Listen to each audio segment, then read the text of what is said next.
Hi guys, welcome back to my channel SJK wrestling universe. So நான் பண்ணி இந்த வீடியோவில் ரொம்பவும் முக்கியமான ரெஸ்லிங் நியூஸ் அப்டேட்டு தான் பார்க்க போகிறோம். ஸோ அதெல்லாம் பார்க்குறதுக்கு முன்னால் ஃபஸ்ட் டைம் நம்ம சேனலுக்கு வந்திருக்கீங்கன்னா சப்ஸ்கிரைப் பண்ணி நோட்டிஃபிகேஷன் பெல்ல பார்த்தீங்கன்னா ஆளில் போட்டு விடுங்க. ஸோ அப்போ தான் நான் போடுற வீடியோ உங்கள் நோட்டிஃபிகேஷனுக்கு வரும். வாங்க வீடியோக்குள்ளே போகலாம்.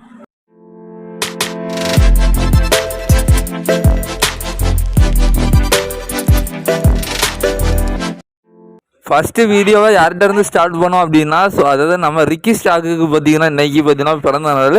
ஸோ அவருக்கு ஒரு வாழ்த்துக்களை தெரிவிச்சுக்கலாம். ஸோ அடுத்ததாக இந்த ஒரு பிக்கை பாருங்கள். ஸோ இதை பார்த்தோன்னா உங்களுக்கு என்ன ஒரு ஃபீல் ஆகுது அப்படின்னு சொல்லி கமெண்ட்டில் தட்டி விடுங்க. ஸோ அடுத்ததாக ரீசெண்ட் டைமில் நம்ம நேற்று பார்த்தீங்கன்னா ஜான்சன் அவரோட இன்ஸ்டாகிராம் பேஜில் நம்ம ரேண்ட் எட்டனோட பிக்கை பார்த்தீங்கன்னா ஷேர் பண்ணியிருக்காரு. ஸோ இதை யார் எதுக்கு ஷேர் பண்ணியிருக்கான்னு சொல்லி ஸோ நம்ம வீடியோவை ஒரு லாஸ்ட் 2 அப்டேட் வீடியோ நீங்கள் பார்க்குறீங்க அப்படின்னா உங்களுக்கு தெரிஞ்சிருக்கும். ஸோ அதுக்காக தான். ஸோ டீட்டெயிலாக வேணும் அப்படின்னா அந்த 2 அப்டேட் வீடியோ நீங்கள் பார்த்து தெரிஞ்சு விடலாம். ஸோ இதை ஏன் ப்ரோ நீ இவ்வளோ உறுதியாக சொல்கிற அப்படின்னு கேட்டிங்கன்னா, ஸோ அதாவது அவரும் இதுக்கு முன்னே இப்படி தான் பார்த்தீங்கன்னா ஒரு அதாவது அவரோட ஸ்பின்னிங் வேர்ல்டு டைட்டிலோ பார்த்தீங்கன்னா போஸ்டர் போட்டிருப்பாரு. ஸோ அதுக்கப்புறம் வந்த அதே ராலாக பார்த்தீங்கன்னா ஸோ அவரு ஜெயிச்சாருன்னா அந்த ஒரு ஸ்பின்னிங் டைட்டிலாம் நான் பார்த்தீங்கன்னா ரிட்டர்ன் கொண்டு வருவேன். ஸோ அதுக்கப்புறம் அது எப்போ ரிட்டையர்மெண்ட் ஆகுதோ ஸோ அப்போ அதை நான் என்னோட வீட்டு தூக்கிட்டு போயிடுறேன் அப்படிங்கிற மாதிரி பேசியிருக்காரு.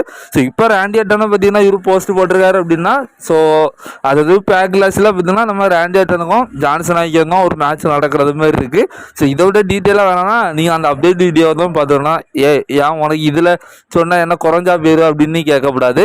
ஏன்னா நான் ஒவ்வொரு வீடியோவும் அவ்வளோ கஷ்டப்பட்டு எடிட் பண்ணி பார்த்தீங்கன்னா நான் போஸ்ட் போட்டுட்ருக்கேன். ஸோ அதுக்கப்புறம் நான் திரும்ப அதே நான் சொல்லிட்டு இருக்க கூடாது. ஸோ நீங்கள் உங்களுக்கு அப்படி ஏதாவது வேணும்னா நீங்கள் அந்த வீடியோ கிளிக் பண்ணி அதை பார்த்துக்கோங்க. ஸோ அடுத்ததாக ரீசெண்ட் டைமில் ட்ரிபிள் ஹெச் வந்து ஒரு இன்டர்வியூவில் கலந்துருக்காரு. ஸோ அதில் வந்து அவர் நம்ம ஜான்சனோட ரிட்டைர்மெண்ட்டை பற்றி பேசியிருக்காரு குறிப்பாக. ஸோ அவர் வந்து ஜான்சனாவோட ரிட்டைர்மெண்ட்டை பற்றி என்ன சொல்லியிருக்காருன்னா, ஸோ அதாவது அவர் ஜான்சனாகவே சொன்னாராம். ஸோ அவரால் இப்போ உடல் அளவில் பார்த்தீங்கன்னா ரெஸ்லிங் பண்ண முடியாத பட்சத்தில் தான் பார்த்தீங்கன்னா அவர் இப்போ ரிட்டைர்மெண்ட்டுக்கான ஒரு முடிவே எடுத்திருக்காரு. ஸோ அது மட்டும் இல்லாமல் ஸோ அவருக்கான ரிட்டைர்மெண்ட் டூர் பார்த்தீங்கன்னா வெறும் ஒரு மேட்சோடு இருக்கக்கூடாது, அது கொஞ்சம் லாங்காக இருக்கணும். ஸோ நான் வந்து ஃபேன்ஸை கொஞ்சம் நல்லாவே என்டர்டெயின் பண்ணிவிட்டு ஸோ அவங்களுக்கும் மறக்க முடியாத ஒரு ட்ரீட்டாக பார்த்தீங்கன்னா கொடுத்தது தான். ஸோ நான் ரிட்டைர்மெண்ட் ஆகணும் அப்படிங்கிற மாதிரி அவர் முடிவு எடுத்து தான். ஸோ இப்போ அவரோட அதாவது அவர் பார்த்தீங்கன்னா கிட்டத்தட்ட ஒரு 20 வருஷம் கழிச்சு பார்த்தீங்கன்னா ஒரு நல்லவன்லேருந்து ஒரு வில்லனாக பார்த்தீங்கன்னா இப்போ மாறி இருக்காரு அப்படிங்கிற மாதிரி சொல்லியிருக்காரு. ஸோ அதாவது ஜான்சனாவால் ரிசல்ட் பண்ண முடியாத பட்சத்தில் தான் இப்போ அவர் பார்த்தீங்கன்னா ரிட்டைர்மெண்ட் எடுக்கிற ஒரு முடிவுக்கு வந்ததாகவும். ஸோ அது மட்டும் இல்லாமல் அவர் தான் பார்த்தீங்கன்னா ஃபேன்ஸ் மறக்க முடியாமல் இருக்கிறதுக்காக இந்த ஒரு லாங்கஸ்ட் அதாவது ஒரு வருஷத்துக்கு ஸோ அவரோட லாஸ்ட் ரன் இருக்கிறோம் அப்படிங்கிற மாதிரி ஜான்சனாகவே விருப்பப்பட்டு ட்ரிபிள் ஹெச்கிட்ட சொன்ன மாதிரி சொல்லியிருக்காரு. அது மட்டும் இல்லாமல் அந்த இன்டர்வியூவில் ஸோ என்ன ஒரு கேள்வி கேட்கப்பட்டிருக்குன்னா, ஸோ அதாவது இப்போ உங்கள் WWE வந்து நெட்ஃப்ளிக்ஸோட இதில் பார்த்தீங்கன்னா இருக்குது. ஸோ அதனால் இப்போ உங்களோட ஸ்டோரி டெல்லிங் உங்களோட அந்த க்ரியேட்டிவ் கண்ட்ரோலுக்குள்ளே பார்த்தீங்கன்னா நெட்ஃப்ளிக்ஸ் பார்த்தீங்கன்னா தலையிடுறாங்களா அப்படிங்கிற மாதிரி கேட்டதுக்கு ஸோ அவர் என்ன சொல்லியிருக்காருன்னா, ஸோ நெட்ஃப்ளிக்ஸ் எந்த ஒரு இன்வால்வ்மெண்ட்டும் பண்ணல எங்களோட க்ரியேட்டிவ் கண்ட்ரோலுக்குள்ள டிசிஷனுக்குள்ளே பார்த்தீங்கன்னா நெட்ஃப்ளிக்ஸ் பார்த்தீங்கன்னா உள்ள வர மாட்டாங்க. ஸோ அது மட்டும் இல்லாமல் நாங்கள் தான் வந்து எங்களோட WWE சூப்பர் ஸ்டார்ஸை க்ரியேட் பண்ணியிருக்கோம்.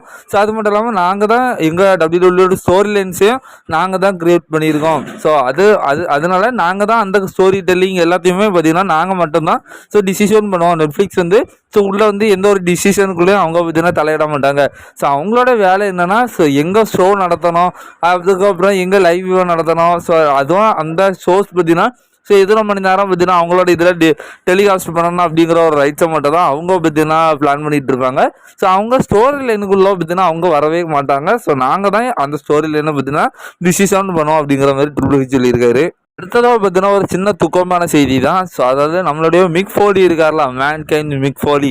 ஸோ அவர் பார்த்தீங்கன்னா கடந்த ஏப்ரல் 1 2025 அதான் நேற்றைக்கு நைட்டு பார்த்தீங்கன்னா ஸோ தலைவனுக்கு பார்த்தீங்கன்னா ஆக்சிடென்ட் ஆகிடுச்சு. ஸோ காரில் அப்படி ட்ரைவ் பண்ணிட்டு இருக்கப்போ ஸோ அவருக்கு பார்த்தீங்கன்னா ஒரு பெரிய ஆக்சிடென்ட். காரில் நீங்கள் இந்த பிக்சரெல்லாம் பார்த்தீங்கன்னா அப்படி தரமட்டமாக பார்த்தீங்கன்னா இருக்கும். ஸோ ஆனால் தலைவனுக்கு பார்த்தீங்கன்னா அந்த நிமிஷம் பார்த்தீங்கன்னா கன்கஷன் ஆகிடுச்சு, மயக்கம் வந்து அவர் பார்த்தீங்கன்னா கன்கஷன் ஆகி ஸோ ஒரு மைனர் கன்கஷன் தான் அப்படிங்கிற மாதிரி சொல்லப்படுது. ஸோ அவர் பார்த்தீங்கன்னா அன்கான்சியஸ் ஆகிருக்காரு. ஸோ அதுக்கப்புறமா அவர் பார்த்தீங்கன்னா மருத்துவமனையில் பார்த்தீங்கன்னா அனுமதிக்கப்பட்டிருக்காரு. ஸோ அங்கே பார்த்தீங்கன்னா ஒரு சின்ன சிகிச்சை பண்ணியிருக்காங்க. ஸோ இது ஒன்றும் பெரிய இன்ஜுரியெல்லாம் இல்லை, ஒரு மைனர் இன்ஜுரி தான் அப்படிங்கிற மாதிரி சொல்லி பார்த்தீங்கன்னா அவரை வீட்டுக்கு அனுப்பியிருக்காங்க. ஸோ அதுக்கப்புறமா தலைவன் சும்மா இருந்தாரா, இன்னைக்கு காலையில் பார்த்தீங்கன்னா அந்த கார், அதாவது அவரோட ஆக்சிடென்ட் ஆன காருக்கு முன்னுக்குவே இருந்து ஒரு ஃபோட்டோ எடுத்து பார்த்தீங்கன்னா போஸ்டர் போட்டு விட்டுருக்காரு. ஸோ லிட்டலாக பார்த்தீங்கன்னா அந்த மனுஷன் ரெஸ்லிங்லேயே பார்த்தீங்கன்னா அன்னைக்கு நான் இதுக்கு முன்னே ஒரு வீடியோவில் பார்த்தீங்கன்னா அவரோட எங்கே இன்ஜுரி ஆகிருக்குன்னு சொல்லி ஒரு சின்ன ஒரு சார்ட்டை பார்த்தீங்கன்னா போட்டு காமிச்சிருந்தேன். ஸோ அப்படிப்பட்ட ஒரு மன உறுதியான ஒரு மனுஷன். ஸோ லிட்டலாக நேரத்தைக்கு பார்த்தீங்கன்னா ஏப்ரல் 1ஆம் தேதி அன்னைக்கு பார்த்தீங்கன்னா தலைவனுக்கு ஆக்சிடென்ட் ஆகி ஹாஸ்பிட்டலில் அனுமதிக்கப்பட்டிருக்காரு. ஸோ லக்கிலி பார்த்தீங்கன்னா அவருக்கு எந்த ஒரு பெரிய இன்ஜுரியும் இல்லை. ஸோ ஒரு சில வாரங்களுக்குள்ளே அவர் ரிகவர் ஆயிடுவார் அப்படிங்கிற மாதிரி சொல்லியிருக்காங்க. ஸோ அவருக்காக ப்ரேயர் பண்ணிக்கோங்க. ஸோ மிக்ஃபலி பெருசாக ஒன்றும் இல்லை, பார்த்துக்கோங்க.